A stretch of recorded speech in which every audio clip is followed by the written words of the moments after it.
Hey there, fellow travelers. Mark here with Wolters World, and today we're here in Las Vegas. And I think it's important we have a talk about the Minibar when you do come to Las Vegas, because you're going to be out having a good time. You're going to want to have some drinks and stuff like that. When you come home, you're going to be parched. You're going to be hungry. You're going to want to grab something from the Minibar. But I think it's really important you know how much more the prices are for here in the Minibar versus Walgreens or CVS out on the strip, where you can just grab something, they're open 24 hours, and bring it back instead. But I just want you to guess. I'm going to open up my Minibar. We're going to go through it. But before we get started, I want you to guess how much you think this Minibar would cost if we bought it all, or we ate and drank it all.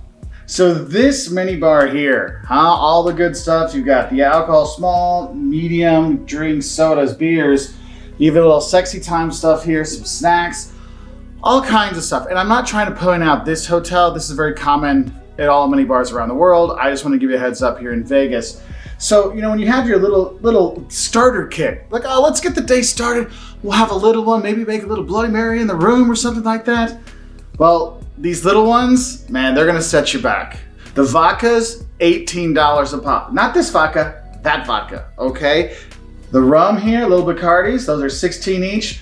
The Jose Cuervo little tequila, that's 17. Oh, if you want to get some whiskey, little Jack Daniels is 18, and Scotch is $24 for the little ones, not the big ones. If we move down here, now we're really starting to talk some money.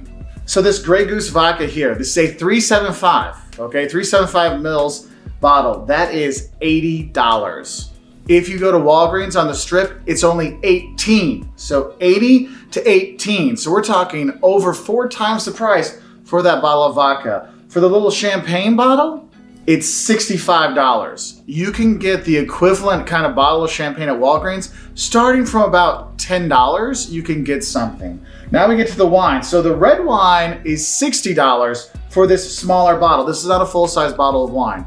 If you go buy a bottle of red wine at Walgreens, it'll start from about $7.99 and go up from there. The white wine, hey, the white wine bottle, it's cheaper. It's only $45 versus starting from $7 or $8 up, okay? So you have that. Now, Jameson, which is always good, is $65 for this small bottle. Now, the small bottle, which is a bit bigger than this at Walgreens, was only $20. And if you want to get the big bottle of Jameson, it was $43, okay? So just so you know, like, I couldn't get the prices for the small ones at the store, but just know that you can get a normal size bottle of Jameson for less than one little tiny bottle of this stuff up here, okay?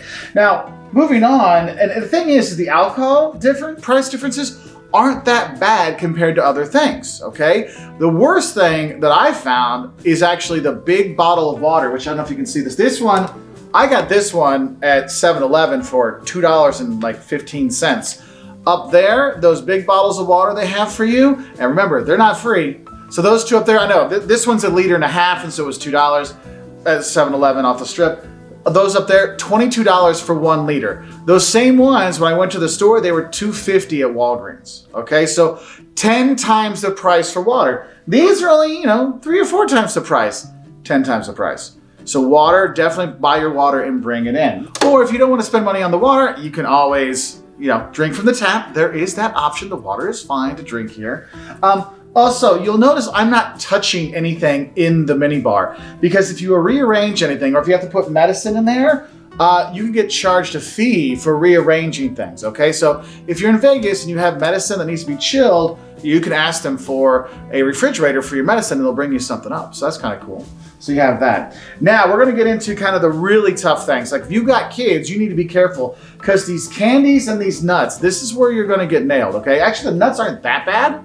So the nuts here are $18 a pop. If you go to Walgreens, you get about the equivalent size for $4 to $6, okay? So only double, not too bad. But what really gets you is the candy. The candy over there is $11.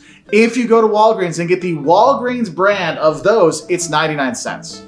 So another 10 times the thing. So candy and water are the 2 things you do not want to get from the Minibar. Alcohol, not too bad, but candy and water, that's what's really gonna hit you. So you got kids, you make sure you explain to them, don't touch any of these things. And they have signs all over the place. It says $50 for restocking fee. And then on the TV, it's $100 if you move things. Hence why I'm being very careful, okay? Now let's get back to this. The sodas in here, those are $10 a pop. If you want to go to get a 12-pack of Coke at Walgreens, and I like Coke better than Pepsi anyway, that is $6.29 for a 12-pack. $10 for one can, $6.29 for a 12-pack. You can do the math. Now we start going to like fancier drinks, whether it is having a Gatorade or orange juice or having beers or seltzer or anything like that. All those are $12 and they're 12-ounce cans. So you have $12 for a 12-ounce can. Makes you feel like you're going to a baseball game, right? Whereas when I would go to Walgreens, the Gatorade was like about $2.50. The orange juice was about $2.19 for the same size. And the beers, you could get actually the 20-ounce beer for about $2.50. So that's where that's another kind of a bigger price difference out there. So there is that. And the thing is, there's other things in here. We've got a bottle of Maker's Mark. We've got a bottle of tequila over here. I think the tequila was $65. That same bottle was $33 at Walgreens, so that one wasn't too bad. And then there's a box of things that says sexy on there. There was no price on the menu saying how much that is. So if there's no price, just be careful. So I'm going to close this before I accidentally break something or touch something or move something, and therefore I have to pay $100. But I just want to give you an idea of the price differences that are out there. And so all the things in there, if we ate and drank all of that, it was $957, plus I have to pay for the sexy thing. I didn't know what that price was. And then if I put anything else in there, if I moved anything, that could be another $100 on there. So that was over $1,000. We're here for a week at this hotel. Even with the resort fees added on, staying here for a week was cheaper than the Minibar. Okay, so do be careful when you come to Vegas when it comes to the Minibar. If you're gonna go have a good time, make sure you visit CVS, Walgreens, Albertsons. There's lots of stores around town, especially if you're gonna be driving out to do some of the hikes. You're gonna pass by a lot of stores, grab some stuff and bring it back. They're totally fine with it. Just don't put your stuff in the Minibar fridge, because they'll get mad at you for that and you have to pay. Not everywhere, but it is something you have to think about. So make sure you're asking to see, hey, where can I put my stuff? All right, so just want to give you the heads up. Don't forget, buy your water and your snacks before you come, and then go drink and have a good time on the strip. And I hope this helps you know a bit more about coming to Vegas. Bye.